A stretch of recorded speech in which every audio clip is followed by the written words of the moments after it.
In this video, I'm going to show you a simple creative portrait setup using a flash and a piece of plexiglass. You'll be going from this to images like these. My name is Pi, and I'm one of the founders of Lynn and Jersa Photography and SLRLounge.com. We're teaming up with Adorama to bring you a new series of photography tutorials called Master Your Craft right here on Adorama TV. So let's dive in. What's up, friends? My name is Pi. Welcome to Adorama TV and welcome to our studio. And look, I know we're in our studio, but you don't need one to do this shoot. It's actually quite simple, and you know me, I like to get straight into things. So let's start with what you're gonna need for the shoot. First, camera-wise, you can really use anything as long as you can hook it up to an off-camera flash. So we have our remote. You're good to go. I have the Canon R5. This is my workhorse camera, along with the 28-70. For lens choice on this, I'd recommend something like a 24-70. That's fantastic. A 50mm, a 35. Any of those will work totally fine. But something where you can kind of shoot relatively close to the plexiglass, as you're going to see in just a minute. So this is going to be my setup. Use whatever you got. For the light, you're going to need a single off-camera flash. I have the Westcott remote set up. This is the Westcott FJ400, which we'll be using today. It's a great 400-watt studio strobe that really comes in at a nice price point. And we'll link up all the gear and everything that we're specifically using in the description of the video as well, so you guys can check it out on Adorama. Last thing that you need is a piece of plexiglass. So this is just from a hardware store. This one's roughly probably like 48 inches long and maybe 2 feet wide that we have hung on just a C-stand with A-clamps. But when you get a piece of plexiglass, because you're going to be shooting through it, you do want to keep it clean and free from scratches. Once you peel the plastic off, they scratch very easily. And once it's scratched, you kind of have to toss them. So what I'd recommend is after you use them, put them away, wrap them in cloth or something so they don't get messed up. We have all the basics. One more thing, you do need a model. This is where we bring in Kiara. Kiara, say hi. You guys know Kiara. Go ahead and hop on into the scene. Kiara's wearing this lovely jumper, romper thing. It's from your own collection, though. I don't know what clothes are called, okay? Let's just start with a before shot before we start getting into all this. And you know how I like to do. I like to make my before shots like really craptastic. So that way it's a nice before and after, you know what I mean? So just step right there. We're gonna use these awesome fluorescent lights. And all right. I'm going to go to f4, ISO 3200, and 1/200 of a second. We get this. Oh my goodness, that looks fantastic. You can't smile. The people are like, I like the before better. I'm like, just because she was laughing. Okay. All right, so that's what the fluorescent light looks like. What we're going to do is actually shoot with her behind the plexiglass, but let's go ahead and set up the actual lighting first.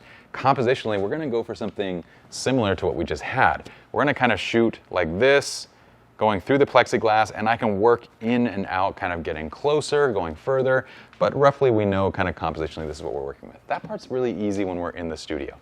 So let's do ambient light next. And if you don't know, I'm using the CAMP framework that we talk about all the time, which is composition, ambient light, modify your lighting, and then photograph, okay? So ambient light-wise, I don't want my fluorescent lights above head. In fact, what I might do is kill those completely.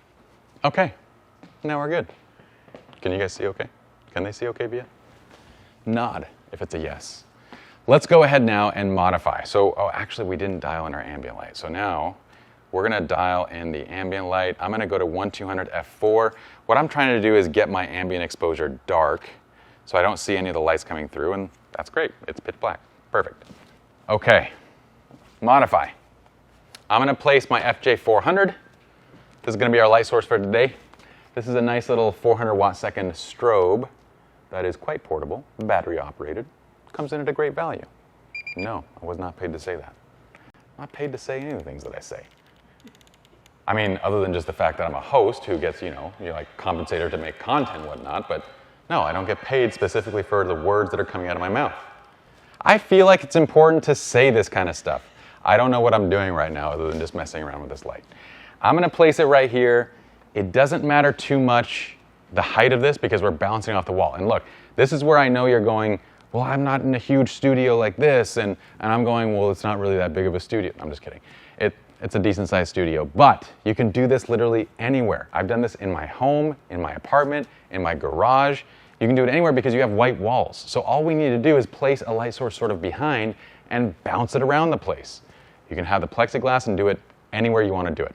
All we really need is just light control. That's why it's also easy to do in a garage, right? Because you can close the garage. This is set to 7 power, which full power is a 9, so 7 is like 1/4 power or 100 watt-seconds. I'm going to take a test shot. Okay. Boom. Now, the look that I'm going for is kind of this silhouetted look, where what you see, it's actually pretty cool. You do see some of my reflection, but we'll fix that in a second. What you see is basically this whiteout effect, and you can see that I do have the highlight alert turned on, so the background whites out a little bit, and I like that. I like that it's not perfectly whited out, it's kind of more bright on this side and more dark on this side. I want it to have a little bit more of a rough, sort of imperfect look to it. And I know you're probably like, oh, he's just BSing because he doesn't want to fix it. And that's true too, but I do want to build in some imperfection to this. That's my goal, okay? Stop laughing. They're gonna be like, oh no, that shot's too good because their expression's all good. Okay, so look, just a second ago when we did that before, that's kind of the shot that we had. Now we have this nice silhouetted shot. This is where we get to the place where we're ready to photograph. So we're done setting up the camera, setting up the light. We might do a little additional tweaks in a second, but now we're good to spray. Would you like to spray? Okay. I'll do you the honor. It's taken 10 years for me to learn how to spray. Are you gonna do it right? Okay, when you spray, it's gotta be like, and then you gotta wait for like drip. Like that took a lot of time to learn how to do that correctly. We have a technique for spraying. There is no technique to spray. All you're gonna do now is spray the plexiglass. You can honestly do a lot of different things with plexiglass. It's fun. It's a shoot-through material, and if you're wondering like how do you get beads of water on the lens without actually getting it on the lens, this is exactly how. How do you get those shots where someone's like kissing something and it looks like they're kissing the camera? This is how, because you don't really want lipstick on your, $3,000 lens, right? The first technique I'm gonna do is actually step in close, and I'm gonna shoot through these beads of water. Now what I want to do is find little openings like this one, bring the lens right up to it. I'm at f4, remember. I'm going to have her look down and away from me because I'm not lighting her face. This is more silhouetted. And now I'm going to fire right through it, okay? And we get this really cool look where basically we get these beads of water sort of all around her that are in the frame. And you can control the size of those by simply adjusting your aperture. So that was at f4. If I drop to f2.8, this is what I'm going to get. And if I go down to f2, they're going to get even larger. And at a certain point, they might be too large, where you're kind of not really going to be able to see the person's face, just depending on how tight the water beads are. So I really like that f4 look because I can actually see who I'm photographing as opposed to the others. And another easy way to do this is as you're shooting, kind of use the live view. So that way you can get a little preview of the shot that you're actually seeing. Okay, that looks really cool in and of itself. I love that sort of beaded up look. The next thing is I can have Kiara come close to this. I can sort of step back and shoot through it, and I'm gonna go to, let's do f4, and Kiara's gonna step into it more. So come in close, almost like it's like a shower window, kind of like leaning up against it, turning, kind of looking down towards this side right there, with the eyes like up into the camera a little bit. There you go. Now with her close, I'm gonna step in just a bit. The cool thing about this too is one of my favorite things to do is to actually focus on the water itself. So from here, what I'm gonna have you do is actually reach out and kind of touch and then step back just a little bit, look kind of down to the left side. There you go, and then eyes into the camera. And I'm actually gonna grab that focus right off the water. And for these, you generally want to have some sort of setting where you can actually see some depth in it. So you don't want it to be blurred completely. So I'm actually gonna bring this to f4. And Kiara, maybe step back a little bit more and lower the hand a little bit. There you go, right there. And look down and away from me. There you go.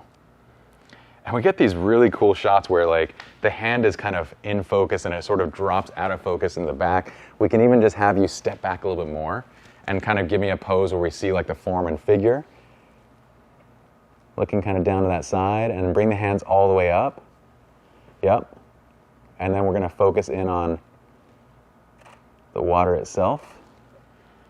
And we get these really cool shots where, you can see the entire body silhouetted. I can come close to it and I can actually shoot through.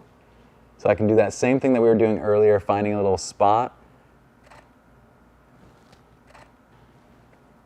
finding a little opening in the water.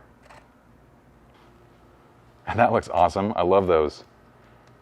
And basically just have fun with this and play. Now what I might do is clean this off. I might actually have Kiara use her lipstick and give it a kiss. We'll focus on that. We'll do different things, but I want you guys to have fun and just play with this technique. Plexiglass has so many different options and different things that you can do in terms of playing with your foreground and using depth and using interesting backlighting and different patterns. And if you want, you can even light the face. The creative possibilities are endless. Hope you all enjoyed the tutorial. If you did, well, you know what to do. You can give it a thumbs up that tells Adorama that I'm doing a good job so I can see you guys back here next week. And in the meantime, if you enjoy the content we put out, we'd love for you to subscribe to the channel. You know how YouTube works. We'll also link up all the gear that we use in the description. And I actually want to get back to shooting. So if you guys want to give Kiara a follow, we'll link her up as well. And that's it. You guys can follow me at PieJirsa, and I'm going to take some more shots. Peace.